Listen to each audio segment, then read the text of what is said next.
আসলে ব্যাপারগুলো দুঃখজনক।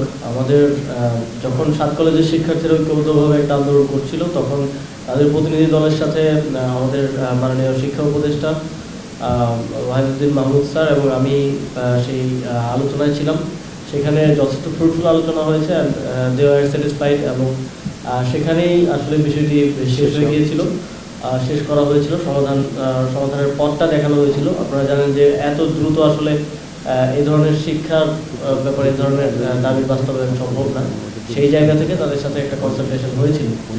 তিতুমির কলেজে যেই ঘটনাটা ঘটেছে সেটা অত্যন্ত দুঃখজনক। আমরা দেখেছি সেখানে ওনারা বলছেন অনুপ্রবেশকারীরা কিভাবে ট্রেনে ভেতরে পাথর ছুঁড়ে একটা বাচ্চার পর্যন্ত মাথা ফেটে গেছে। এ ধরনের দুঃখজনক ঘটনা ঘটেছে। এবং আজকেও ঢাকা কলেজ এবং সিটি কলেজের মধ্যে সংঘর্ষ হয়েছে। এখন আমরা স্পষ্ট না যে কী বিষয় নিয়ে তাদের মধ্যে সংঘর্ষ হয়েছে, এবং এই অঞ্চলটাতে আমরা প্রায় এই ধরনের ঘটনা দেখে থাকি। এক্ষেত্রে ছাত্রদের প্রতি আমাদের আহ্বান থাকবে যে যে কোনো প্রকার উস্কানির মধ্যে না পড়ে যেন আইন শৃঙ্খলা পরিস্থিতি বজায় রাখার ক্ষেত্রে আমাদের যে নাগরিক দায়িত্ব সেটা আমরা পালন করি, এই আহ্বানটা আমি জানাতে চাই।